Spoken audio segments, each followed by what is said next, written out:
Menurut Break dan Make tahun 2010, kemudian Tomlinson tahun 2017, pembelajaran berdiferensiasi adalah pembelajaran dengan proses belajar mengajar sedemikian hingga peserta didik dapat mempelajari materi pelajaran sesuai dengan kemampuan, apa yang disukai, dan kebutuhan peserta didik, sehingga mereka tidak frustasi dan merasa gagal dalam pengalaman belajarnya.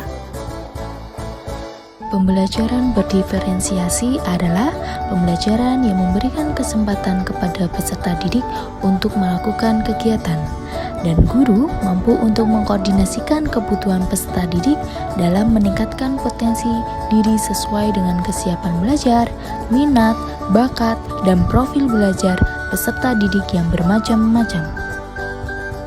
Keberagaman peserta didik dapat dilihat dari yang pertama, kesiapan belajar. Untuk mengetahui sejauh mana peserta didik mengetahui mengenai materi pembelajaran, pendidik perlu melakukan asesmen terkait kesiapan belajar peserta didik. Yang kedua, minat dan bakat. Peserta didik diberikan kebebasan dalam memilih minat dan bakat sesuai dengan keterampilan yang mereka miliki. Pendidik sebagai fasilitator dalam pemilihan minat dan bakat peserta didik. Yang ketiga, profil belajar atau gaya belajar. Pendidik melakukan pendekatan mengenai sesuatu hal yang disenangi atau diminati oleh peserta didik, supaya mereka dapat memahami pembelajaran dengan baik. Peserta didik memiliki perbedaan gaya belajar yang meliputi gemar belajar secara kelompok, belajar mandiri, belajar dengan visual, audio, maupun audiovisual.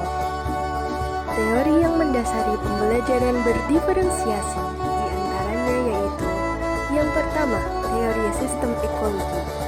Teori ini menyatakan bahwa perkembangan anak dipengaruhi oleh interaksi dalam dan luar lingkungannya. Yang kedua, teori multiple intelligences. Teori ini dicetuskan dan dikembangkan oleh Howard Gardner pada tahun 1993. Gardner mendefinisikan bahwa kemampuan seseorang untuk memecahkan suatu permasalahan yang nyata dan dalam situasi yang bermacam-macam. Yang ketiga, ada teori Zone of Proximal Development. Menurut Vygotsky pada tahun 1978,